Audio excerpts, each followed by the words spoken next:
ಮೇಕೆದಾಟು ಯೋಜನೆಗೆ supreme court ಮಹಾ ತೀರ್ಪಿಗೆ ಮೇಕೆದಾಟು ಸುಪ್ರೀಂ ಕೋರ್ಟ್ ಮಹಾ ತೀರ್ಪಿಗೆ,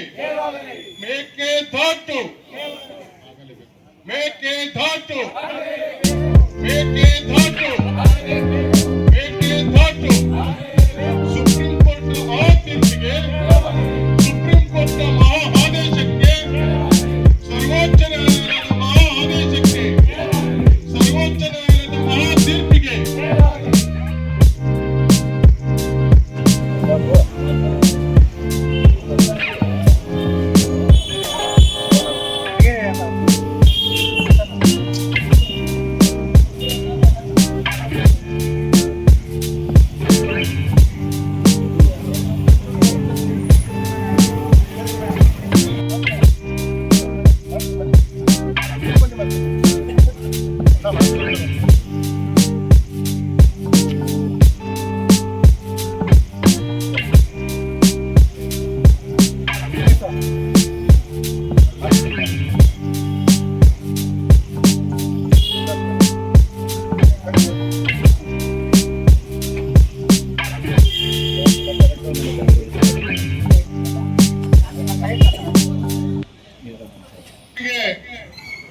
ಮಹಾ ದೊಡ್ಡ ತೀರ್ಪು ಒಂದು ಹೊರಬಿದ್ದಿದೆ.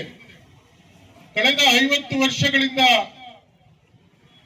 ಕನಕಪುರ ಅರಣ್ಯ ಬಳಿ ಸಾವಿರಾರು ಕ್ಯೂಸೆಕ್ಸ್ ಹರಿದು ಹೋಗುತ್ತಿರುವ,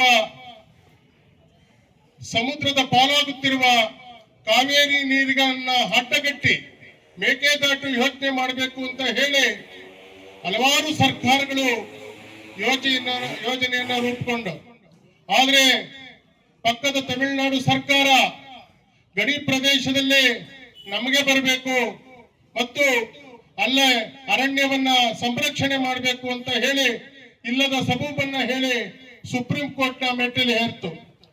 ಮಾನ್ಯ ಸರ್ವೋಚ್ಚ ನ್ಯಾಯಾಲಯ ನ್ಯಾಯಮೂರ್ತಿಗಳಾದಂತಹ BR ಗವಾಯಿ ಅವರ ನೇತೃತ್ವದ ತಂಡ ಒಂದು ದೊಡ್ಡ ಮಹಾ ತೀರ್ಪನ್ನ ನಿನ್ನೆ ಹೊರಬಿದ್ದಿದೆ.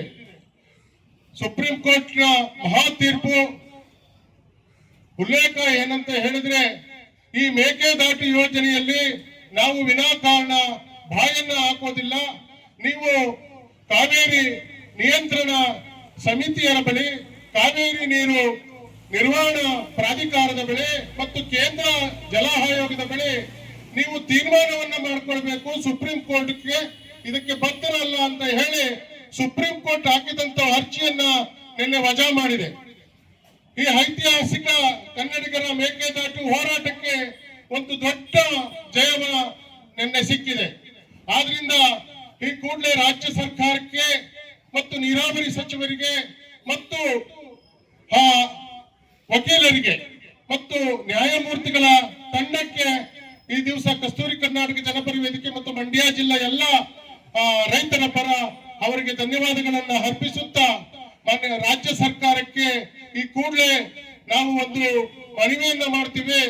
ಏನು ನಿಮ್ಗೆ ಅಡೆತಡೆ ಇದ್ದಂತಹ ಒಂದು ಮಹಾ ತೀರ್ಪು ಹೊರಬಿದ್ದಿದೆ, ಆದ್ರಿಂದ ಈ ಕೂಡಲೇ ನೀವು ಮೇಕೆದಾಟು ಯೋಜನೆಯನ್ನ ಪ್ರಾರಂಭಿಸಿ, ಏನು 16 ಜಿಲ್ಲೆಗಳಿಗೆ ಕುಡಿಯುವ ನೀರು, ಬೇಸಾಯಕ್ಕೆ ನೀರು ಕಲ್ಪಿಸುವಂತ ಕೆಲಸ ಆಗ್ಬೇಕು. ಇಲ್ಲದ ಸಲುಬನ್ನ ಹೇಳ್ಕೊಂಡು ಮುಂದುವರಿತಾ ಬಂದಿದ್ರಿ ಎಲ್ಲಾ ಸರ್ಕಾರಗಳು.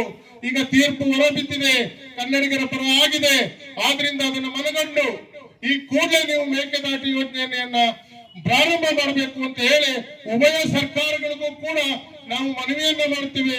ಆದ್ರಿಂದ ಕಸ್ತೂರಿ ಕರ್ನಾಟಕ ಜನಪರ ವೇದಿಕೆ ಮತ್ತು ಎಲ್ಲ ಸಂಘಟನೆಗಳು ಸ್ವಾಗತವನ್ನ ಮಾಡ್ತಾ, ಸರ್ವೋಚ್ಚ ನ್ಯಾಯಾಲಯದ ತೀರ್ಪಿಗೆ ನಾವು ಸಿಹಿಯನ್ನ ವಿತರಣೆಯನ್ನ ಮಾಡಿ ಈ ದಿವಸ ನಾವು ಸಂಭ್ರಮಾಚರಣೆಯನ್ನ ಮಾಡ್ತಾ ಇದ್ದೀವಿ.